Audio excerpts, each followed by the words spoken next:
வணக்கம் நண்பர்களே. IAS aspirants நிறைய பேர் எழுப்புகிற ஒரு கேள்வி, குருக்ஷேத்ரா யோஜனா இந்த மாதிரி கவர்மெண்ட்டே ரிலீஸ் பண்ணுற ஒரு சில மேகசின்ஸ் இதை நாங்கள் வாங்கி படிக்கலாமா? இதை படிக்கிறது எங்களுடைய ஐஏஎஸ் ப்ரிப்ரேஷனுக்கு ஹெல்ப்ஃபுல்லாக இருக்குமா? அதிகமாக மார்க்ஸ் வருமா? அது இல்லாமல் பிஐபி ப்ரெஸ் இன்ஃபர்மேஷன் பியூரோ இந்த ரிசோர்ஸ்லேருந்து படிக்கலாமா? ஸோ பார்த்திங்கன்னா பிஐபி வெப்சைட்டே இருக்கும். ஸோ ஆன்லைனில் நாங்கள் இதிலிருந்து படிக்கலாமா? இந்த கேள்வியை நிறைய பேர் எழுப்புகிறாங்க. இன்றைக்கி நேற்று எழுப்பப்படுற கேள்வியாக இதுன்னு பார்த்தீங்கன்னா கிடையாது. பல வருடங்களாக நிறைய பேர் எழுப்புகிற ஒரு கேள்வி. நானும் பெர்சனலாக பல பேருக்கு இதுக்கான ஆன்சரை கொடுத்துருக்கேன். பிரச்சனை என்ன, 90% பேர் கொடுக்குற ஆன்சரை ஒத்து கவனிக்க மாட்டாங்க. ஒன்று யோஜனா படிங்கன்னா சந்தோஷமாயிடும், இல்லை யோஜனா வேணானாலும் சந்தோஷமாயிடும். ஆனால் அந்த யோஜனா குருக்ஷேத்ரா மேகசினை படிக்கணுமா, படித்தா என்ன லாபம் அப்படின்றத கவனிக்க சொன்னால் 90% பேர் கவனிக்க மாட்டாங்க. ஐஏஎஸ் ஆஸ்பிரன்ஸ் எல்லாருக்குமே நான் சொல்லக்கூடிய ஒரு ஹம்பிள் அட்வைஸ் என்ன அப்படின்னா, எக்ஸாமினேஷனுடைய எசன்ஸ் சாராம்சம் என்னன்றதை நீங்கள் உணருங்க. முதல்ல நாலேஜை கெயின் பண்ணணும், கோர் நாலேஜ், கான்செப்ஷுவல் நாலேஜை கெயின் பண்ணணும். இதுதான் முக்கியம்.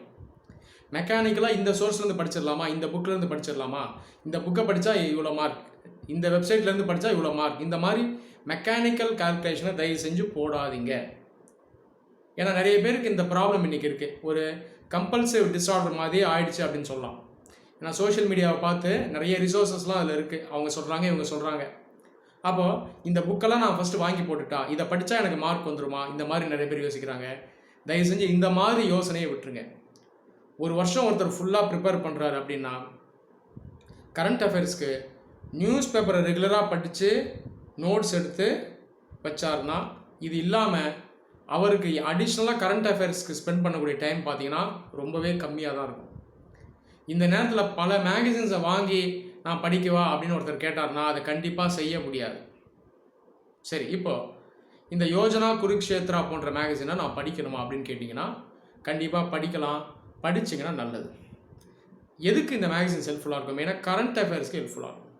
கரண்ட் அஃபேர்ஸ்க்கு மட்டும் ஹெல்ப்ஃபுல்லாக இருக்குமா? அது இல்லாமல் கோர் சப்ஜெக்ட்ஸ், கோர் டாபிக்ஸ் இதுக்குமே ஹெல்ப்ஃபுல்லாக இருக்கும். உதாரணத்துக்கு agriculture, economic development, social issues, women empowerment, environment இதுக்கெல்லாம் கூட ஹெல்ப்ஃபுல்லாக இருக்கும். அப்போ வெறும் கரண்ட் அஃபேர்ஸ் மட்டும் கிடையாது, அப்போ நடப்பு செய்திகளை பார்த்து மனப்பாடம் பண்ணுறது மட்டும் கிடையாது, அறிவை வளர்க்கறதுக்கும் இந்த மேகசின்ஸ் பார்த்திங்கன்னா ஹெல்ப்ஃபுல்லாக இருக்கும்.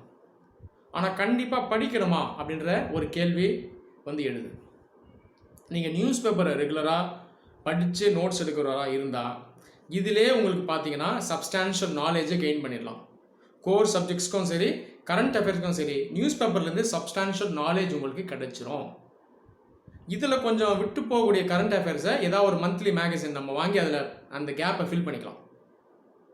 அப்போது இந்த பேஸை தாண்டி, இந்த ஃபவுண்டேஷனல் ரிசோர்ஸை தாண்டி நாம் இந்த யோஜனா மேகசின்ஸை வாங்கி படித்தோன்னா நமக்கு ஹெல்ப்ஃபுல்லாக இருக்கும். ஆனால் கண்டிப்பாக அதை கம்பல்சரியாக படிக்கணுமா அப்படின்னு கேட்டிங்கன்னா கண்டிப்பாக கம்பல்சரியாக படிக்கணுன்ற அவசியம் கிடையாது.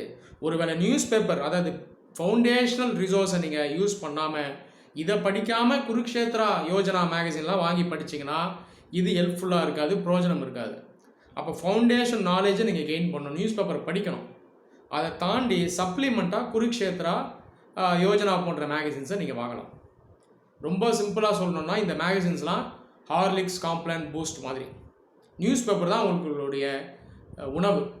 ஸோ மெயின் டயட்டு தான் இது. அரிசி, கோதுமை, கீரை, பழங்கள் மாதிரி இது, முட்டை மாதிரி இது. இதை தாண்டி வேணால் ஹார்லிக்ஸ், காம்ப்ளான் குடிக்கலாம். சாப்பாடு சரியாக சாப்பிட மாட்டேன், அரிசி சாப்பிட மாட்டேன், கோதுமை சாப்பிட மாட்டேன், முட்டை சாப்பிட மாட்டேன், காய்கறிகள் சாப்பிட மாட்டேன்னு சொல்லிட்டு வெறும் காம்ப்ளான், பூஸ்ட்டை மட்டும் குடிச்சிக்கிறேன் அப்படின்னு ஒருத்தர் சொன்னார்னா அவருக்கு என்ன நடக்குமோ அதே தான் நியூஸ் பேப்பரை படிக்காமல் இந்த மேகசின்ஸை மட்டும் வாங்கி மனப்பாடம் பண்ணுறேன் அப்படின்னு சொல்கிறவருக்கு நடக்கும். அதனால் இதில் தயவு செஞ்சு நீங்கள் ரொம்பவே கவனமாக இருக்கணும். சரி, இந்த மேகசினில் அப்படி என்ன தான் வரும் அப்படின்னு பார்த்தீங்கன்னா, நியூஸ் பேப்பர் நீங்கள் வாங்குறீங்க, ஹிந்துவோ, இந்தியன் எக்ஸ்பிரஸோ, டிஓஐயோ, இந்துஸ்தான் டைம்ஸோ ஏதோ ஒன்று. இதை நான் சொன்னது போல் ரெகுலராக நீங்கள் படித்தாகும். இதில் ஆர்டிகல்ஸ் வரும் இல்லையா? ஸோ அதை நீங்கள் ரீட் பண்ண போகிறீங்க. எது சிலபஸ் ஸ்பெசிஃபிக்காக ரீட் பண்ண போகிறீங்க. எடிட்டோரியலில் ஆர்டிகல்ஸ் வரும், எடிட்டோரியல் இல்லாமல் ஆர்டிகல்ஸ் வரும். இதே மாதிரி ஆர்டிகல்ஸ் தான் இந்த மேகசின்ஸ்லாம் வரும். இது பார்த்தீங்கன்னா கொஞ்சம் இன்டெப்த்தாக இருக்கும், கொஞ்சம் லாங்காக இருக்கும். இதையும் நிறைய எக்ஸ்பர்ட்ஸ் எழுதுவாங்க. அப்போ அந்த எக்ஸ்பர்ட்ஸ் என்ன பண்ணுறாங்கன்னா பேசிக்காக ஒரு சில இஷ்யூஸை அனலைஸ் பண்ணி ஆர்டிக்கலாக எழுதுகிறாங்க. இதுதான் இந்த குருக்ஷேத்ரா யோஜனா மேகசின்ஸ்லாம் வரப்போகுது. இது நீங்கள் படிச்சிங்கன்னா கண்டிப்பாக உங்களுடைய நாலேஜ் வளரும். நான் ஒரு எக்ஸாம்பிள் சொல்கிறேன். உதாரணத்துக்கு இந்தியாவில் இருக்கக்கூடிய ஒடிசா மாநிலத்தில் ஒரு சில வருடங்களாக மாவோயிசம், அதாவது நக்சலிசமை கண்ட்ரோல் பண்ணி வச்சுருக்காங்க அப்படின்னு ஒரு நியூஸ் வருதுன்னு வைங்க இந்த மேகசினில். அப்போ அதை எடுத்து நீங்கள் ரீட் பண்ணணும். அப்போ அதில் மேபி என்ன சொல்லியிருப்பாங்கன்னா, எப்படி கண்ட்ரோல் பண்ணாங்க? அப்போ கன் எடுத்து ஷூட் பண்ணி மட்டும் அவன் கண்ட்ரோல் பண்ணல, சொல்லப்போனால் அப்படி கண்ட்ரோல் பண்ண முடியாது. அப்போ டெவலப்மெண்ட் மூலமாக தான் நக்சலிசமை கண்ட்ரோல் பண்ண முடியும். அப்போ நீங்கள் அதை எடுத்து பார்க்கணும், எப்படி கண்ட்ரோல் பண்ணியிருப்பாங்க? எஜுகேஷனை கொண்டு போயிருப்பாங்க, எம்ப்ளாய்மெண்ட்டை கொண்டு போயிருப்பாங்க, அக்ரிகல்ச்சரை டெவலப் பண்ணியிருப்பாங்க. அதே போல் self help group, SHG, NGOs இவங்க மூலமாக அங்கே டெவலப்மெண்ட்டை கொண்டு போயிருப்பாங்க. அப்போ இந்த மெஷர்ஸ்னால அங்கே நக்சலிசம் குறைஞ்சிருக்கு. இந்த மாதிரி ஒரு நியூஸ் வரலாம்.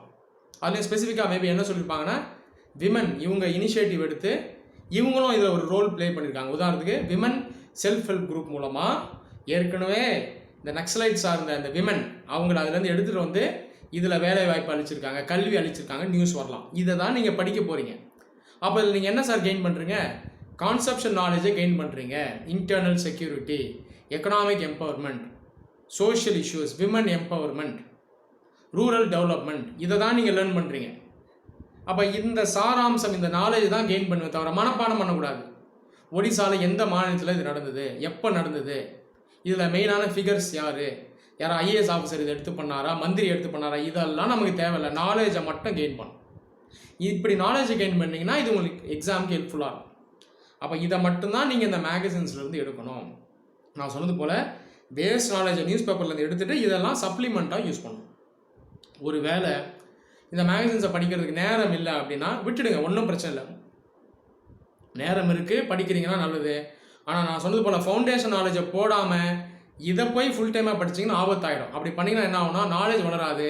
அதில் அப்படியே மனப்பாடம் பண்ணி எக்ஸாம் எழுதிங்க, மார்க் வராது. அதனால் தயவு செஞ்சு இதில் கேர்ஃபுல்லாக இருங்க.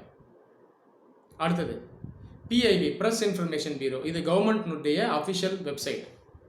ஸோ அஃபிஷியல் நியூஸ் ரிலீஸ் எல்லாமே இதில் தான் வரும். என்னென்ன மினிஸ்ட்ரிக்குள்ளே என்னென்ன டெவலப்மெண்ட்ஸ் நடந்துகிட்ருக்கு, என்னென்ன நியூ அனௌன்ஸ்மெண்ட் பண்ணியிருக்காங்க, பார்லிமெண்ட்டில் மினிஸ்டர் என்ன பேசினார், எம்பி என்ன கேள்வி ரைஸ் பண்ணார், எல்லாம் இதில் வரும். அப்போ இதில் பார்த்தீங்கன்னா ஆத்தென்டிகேட்டான இன்ஃபர்மேஷன் இருக்கும். உதாரணத்துக்கு நேஷ்னல் எஜுகேஷன் பாலிசி பற்றி எல்லாருமே அவங்களுடைய வியூவை சொல்கிறாங்க. அப்போ ஐஏஎஸ் ஆஸ்பிரண்ட்டாக எதை சார் நான் எடுக்கிறது? பிஐபி போனீங்கன்னா அழகாக இருக்கும். அஃபிஷியலாக நேஷ்னல் எஜுகேஷன் பாலிசி என்ன சொல்லுதுங்கிறத அழகாக சம்மரைஸ் பண்ணி உள்ளே இருக்கும். அதை நீங்கள் பார்த்துக்கலாம். 3 லாங்குவேஜ் ஃபார்முலா, இதை பற்றி டவுட் இருக்கா? பிஐபிக்குள்ளே போயிடுங்க. என்வாயன்மெண்ட் இஐஏ டிராஃப்ட் பற்றி டவுட் இருக்கா? உள்ளே போயிடுங்க. ஸோ ஆத்தென்டிக்கான சோர்ஸ் இந்த பிஐபி. ஆனால் இதில் ஒரு பிரச்சனை என்ன, இதை நிறைய பேர் உள்ளே போய் படிப்பாங்க. இதை படிக்கக்கூடாது. ஒன்ஸ் அகேன் நியூஸ் பேப்பர் தான் பேஸ் மெட்டீரியல். இதில் ஒரு சில நியூஸ் டெவலப்மெண்ட்ஸ்லாம் மிஸ் ஆகும். இதை போய் பிஐபியில் பார்த்துக்கலாம். ஸோ ஒரு பிரிட்ஜ் பண்ணுற ரிசோர்ஸாக யூஸ் பண்ணலாம். அது இல்லாமல் ஒரு ரெஃபரன்ஸ் எப்போல்லாம் தேவைப்படுதோ, அஃபிஷியலாக ஆத்தென்டிகேட்டடாக ஒரு நியூஸை நம்ம பார்க்கணுன்னா அதுக்கு நீங்கள் பிஐபியை யூஸ் பண்ணணும். இதிலேருந்தே படிக்கக்கூடாது. சொல்லப்போனால் இதுலேருந்து படிக்க முடியாது. வேஸ்ட்டாக இருக்கும் ரிசோர்ஸ். ஒரு மினிஸ்ட்ரி கீழேயும் இருக்குது, ஒரு டிபார்ட்மெண்ட் கீழேயும் நிறைய நியூஸ் டெய்லிக்கும் அப்லோட் பண்ணிகிட்டே இருப்பாங்க. அப்போ இதெல்லாம் நம்மளால் படிக்கவே முடியாது. அதை நம்மளால் படிக்கிறதுக்கு நேரமோ இல்லை, அப்படி படித்தாலும் பிரயோஜனம் இல்லை. அதனால் தயவு செஞ்சு பிஐபியில் தேவையில்லாமல் நேரத்தை வேஸ்ட் பண்ணாதீங்க. நான் சொன்னது போல் ஜஸ்ட் ஒரு ரெஃபரன்ஸாக அதை யூஸ் பண்ணணும். எக்ஸாம் கிட்ட வரும்போது செலக்டிவாக ஒரு சில மினிஸ்ட்ரிஸ்குள்ளே போய் ஏதாவது ரீசெண்டாக டெவலப்மெண்ட் இருக்கான்னு மட்டும் நீங்கள் பார்த்துடலாம். இது நீங்கள் ரேண்டமாக கூகுளில் சர்ச் பண்ணி கூட பார்க்கலாம். இதுக்காக நீங்கள் பிஐபியை யூஸ் பண்ணுங்கள். இப்படி தான் நீங்கள் இந்த குருக்ஷேத்ரா யோஜனா ப்ளஸ் பிஐபியை நீங்கள் யூஸ் பண்ணணும். தேவையில்லாமல் இந்த ரிசோர்ஸஸில் நேரத்தை வீணடிக்காதீங்க. மறுபடியும் நான் சொல்கிறேன், நாலேஜ் தான் முக்கியம். கான்செப்ஷுவல் நாலேஜ், கோர் நாலேஜ் தான் முக்கியம். இதை சுற்றி நீங்கள் கரண்ட் அஃபேர்ஸை லேர்ன் பண்ணி அந்த கரண்ட் அஃபேர்ஸில் வர நியூஸையும் கோர் நாலேஜையும் லிங்க் பண்ணணும். இதை தான் நீங்கள் பண்ணணும். ஒருவேளை ஒரு சில மேகசின்ஸை மிஸ் பண்ணுறீங்கன்னா பிரச்சனையே இல்லை, விட்டுடுங்க. ஃபார்மாலிட்டிக்காக, ஒரு கம்பல்ஷனுக்காக எதையும் செய்யாதீங்க. நன்றி.